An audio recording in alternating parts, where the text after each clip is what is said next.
They always want to wrestle over this, wrestle over that. But can't we have one love, dog? Didn't we all learn that with our reggae music and our dreadlocks? I'm growing some of those one of these days. And by the way, I was almost blown off the sidewalk a few hours ago when I was out for a little walk here by a dude on a bike flying 40 miles an hour, and he had his dreadlocks going. You know, typical white guy with his Jamaican dreadlocks. And I always wonder, how does he do that? He's a white dude. What's that all about? So anyway, I jumped out of the way and let him go through instead of forcing him to go out on the street where he was supposed to be, by the way. And then he just went by. He didn't even give me a look or anything, although I gave him passage on the sidewalk where he could have mowed me down if I hadn't been paying attention. And he's legally supposed to be in the street. And as he went by and did not acknowledge me, I said, "You're welcome." And he never said a thing. I just had to get that one in there sometime. Teach your chin some manners, will you please? I guess his dreadlocks were bound up a little tight there. Anyway, welcome aboard, ladies and gentlemen. The acting president and CEO of the Fund for the Arts is in the studio with me. That would be a certain Barbara Sexton Smith. How are you, darling? Hey, I'm doing great. I had no idea we were going to talk about dreadlocks. I got a dreadlock story for you. You do? Yeah, I do. You don't have your dreads going. You have long hair, but you don't have your dreads going today. Well, no, but now we got to tell our listeners out there, my hair is nowhere near as long as it used to be because about a week after I was named the acting president and CEO at the Fund for the Arts, we got an anonymous letter. And the letter writer suggested that Barbara get a hairdo and update it at least so she wouldn't look like she's 20 years older than everybody thinks she is. So I got to looking for some hairstyles. So I was on my way over to the Louisville Housing Authority one morning. It was 8 o'clock for our Fund for the Arts employee campaign.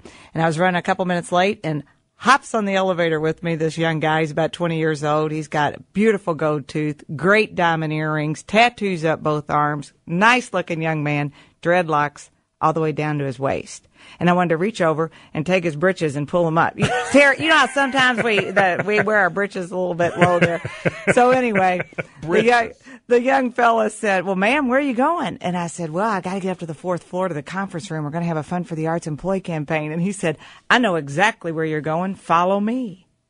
So you see, isn't that nice? Our teachers told us you can't judge a book by its cover. So right, you are. Even though he is showing his butt crack. Well, no, it wasn't quite like that. Oh, he had his underwear hanging out. No, it was just his britches were on his hip. So who says britches anymore? I do. Where'd you pick up that word? Probably from my Aunt Cleta May. Aunt Cleta May? Yeah, is she from the country or somewhere? Well, my mother Izella and my Aunt Cleta May are from Fightin' Holler. Down in eastern Kentucky. No, there's really a place called Fighting Holler? Well, Fightin' Holler, yes, there is. Well, hold on, stop.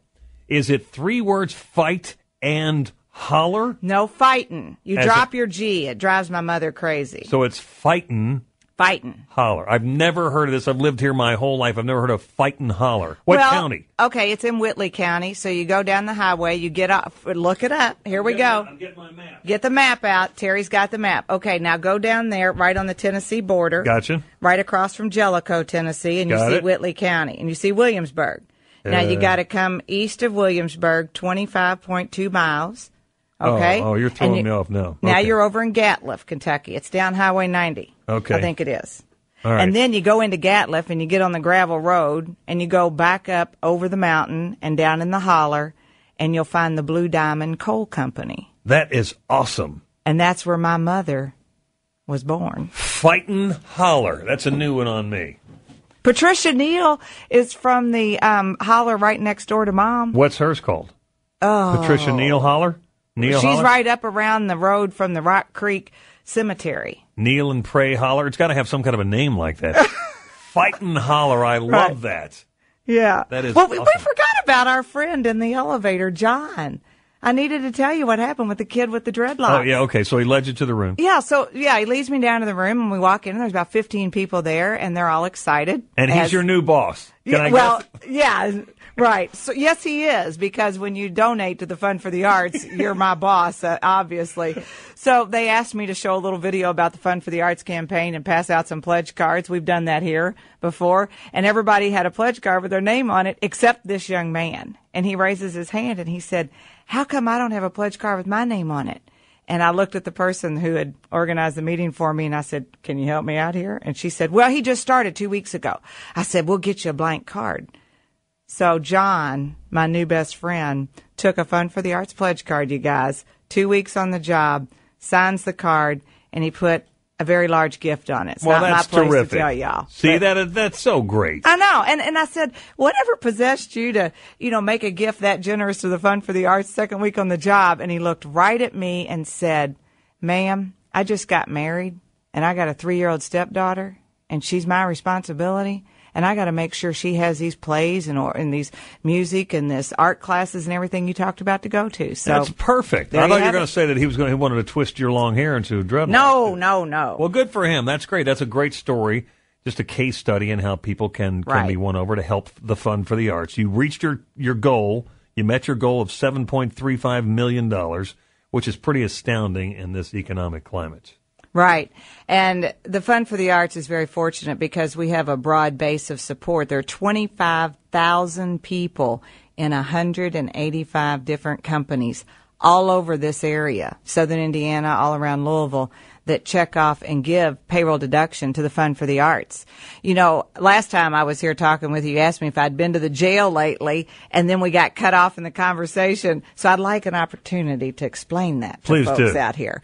Every year I go to Metro Corrections to the roll calls at 7 and 3 and 11 p.m. and pass out pledge cards because those folks sign up, and I'm not kidding. The officers that work at the jail for us. Metro Corrections. Right. They'll give $5,000, $7,000, $8,000 as a group of them. Mm-hmm. So this year we were running a little bit behind, and I was getting ready to leave, and one of the officers comes flying by and says, I don't have time to stop and fill out my whole card. Just put me down for $20 a week. I said, $20 a week? He said, yeah, is that not enough? I said, of course, that's plenty, because I ask people to give $2 and $3 and $4 a week. It just amazes me. It's terrific. And all these various plays, shows, things, music, and so forth.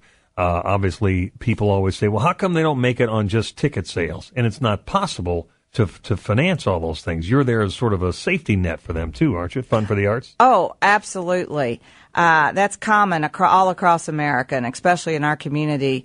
Very few, if any, arts organizations are able to make it on what we call their earned income, their ticket sales. They all need to have contributed money. And so we're lucky here in our town. We have the oldest and one of the most successful United Art Funds in America. I mean, we were founded in 1949 by the Mayor Farnsley back then that knew that you needed additional support to make these things possible. Well, I mean, just let's talk about Music Theater Louisville over at the Kentucky Center for the Arts. They're going to open up this Friday night. Mm-hmm. One of the best musicals I've ever seen, Guys and Dolls. Of course. I hope you'll go. I mean, I think we've got some tickets we might be able to give away somehow or another to that. Well, they give them to the promotion department. That's how that works. That's Peter Holloway. Yeah, he's a good fellow. Peter Holloway's got them, or you can go to the Fund for the Arts website and click on and find out about how to get tickets up at the Kentucky Center for that one.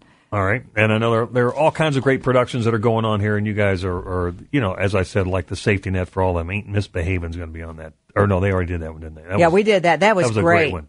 That's a great one. Big. That's the other one he mentioned when he was in here not too long ago.